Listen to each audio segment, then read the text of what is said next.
AP World History, Chapter 5, Part 2. We're going to finish up with the Zhou here, and then we're going to go into some of the social and cultural aspects of the three dynasties we've been focusing on, the Xia, Shang, and Zhou dynasties.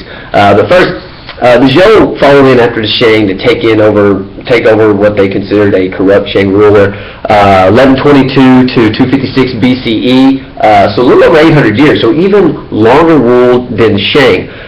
Without a doubt, they ruled over twice as much area as the Shang. In fact, they ruled an area that was far too big to be centralized, at least with the technology of the time. They also invented something very important called the Mandate of Heaven, which you'll need to know the Mandate of Heaven. It's pretty simple.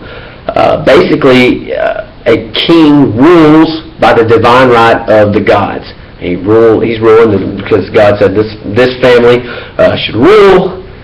What happens is, over time, through a natural set of occurrences, corruption sets in, they start taxing too much, and then a natural disaster like a flood or an earthquake happens, and then people begin to feel that dynasty has lost the mandate of heaven, that the gods aren't backing the rulers anymore. And that will allow revolt and rebellion to occur, and out of this rebellion, another family will end up taking over for the family that had been ruling before. We've already seen that. It happened with the Xia, the Shang.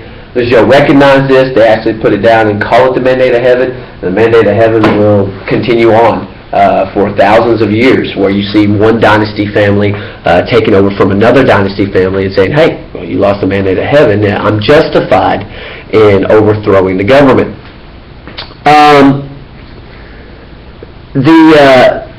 The Zhou could not monopolize the technology, the metallurgy technology, because iron is introduced into China, and iron is much more common. It's everywhere. So they couldn't really put a stamp on it like the bronze mines, where the Shang were able to really put guards around it and control it.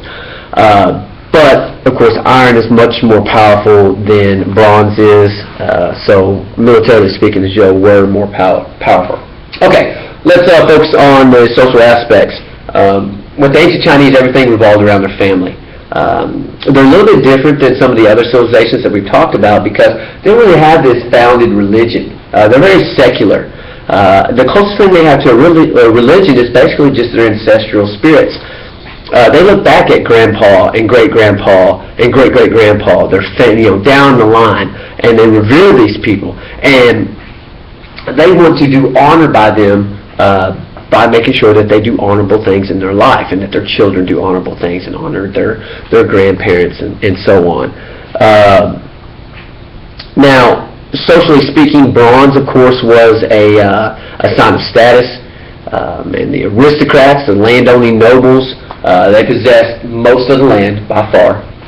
You'd have one family that owned thousands of acres, and a lot of people that didn't own any land at all, that just worked the land of the aristocrats, the nobles.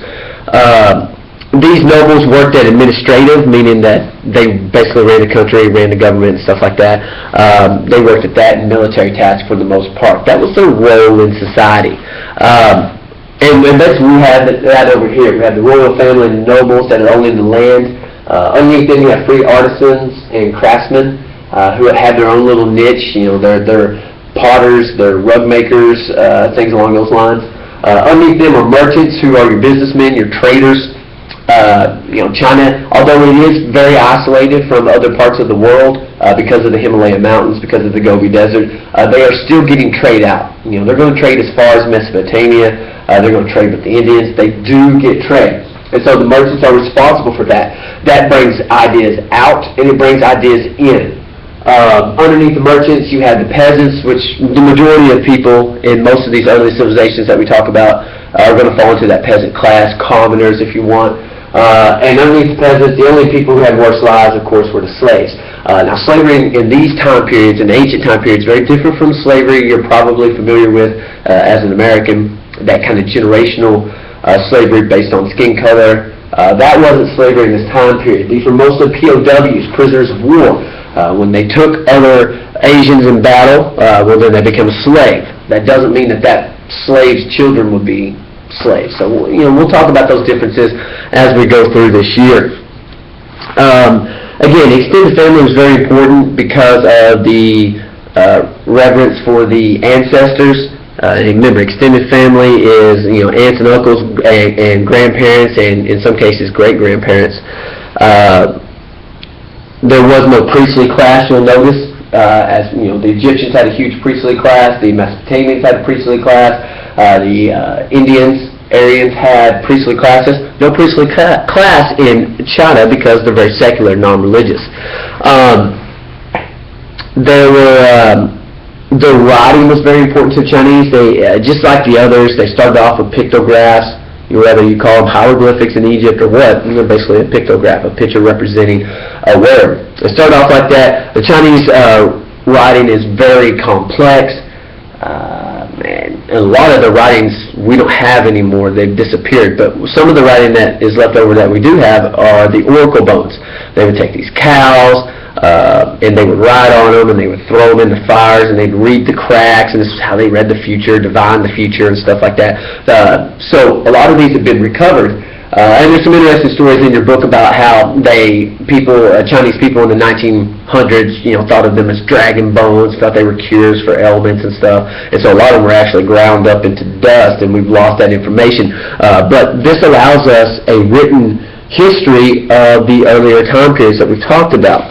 Now, the most important written literature in this time period was the Book of Songs, which reflected the conditions of the early Zhou. And it's actually through the Zhou that we know a little bit about the Shang, because the Zhou would refer back to the Shang dynasty in front of them. Now, how did China fit in with the larger world, our last little part that we talked about? They were somewhat isolated because of their natural barriers. But that didn't stop them their culture from spreading both north and west and south. North and west through Central Asia, and then south they're going to go into areas like Thailand and down south into the Yangtze River Valley.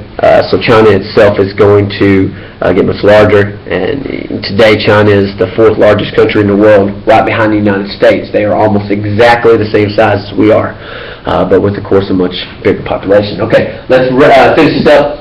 How have human societies reflected changes in human adaptations to the environment? A big one here to focus on is, of course, the taming of the Yellow River. And that allows for a huge population explosion, which brings wealth, which brings power and prestige. Again, that's not the only one, but think about that. How did the development of complex societies change how people lived? Well, that one's easy. It's still the same theme that we've been talking about this whole time. You're moving from hunters and gatherers into a group of people that live together in towns, which become villages, which become cities, and you start bouncing ideas off of each other. Technology starts exploding. It's a huge change. And lastly, how did the advent of agriculture change the relationship between humans and the environment? Humans are dominating the environment. We are bending the environment to suit our will. That is something to very much keep in mind. Whether it's the taming of rivers, slash and burn farming, or some of the more advanced farming techniques that come along later on with the plowing. The iron plow really changes farm yields and stuff like that. So keep all those things in mind as you're going through the chapter. Don't forget your Persia. Keep everything you got to think of everything in themes. Okay? Thank you.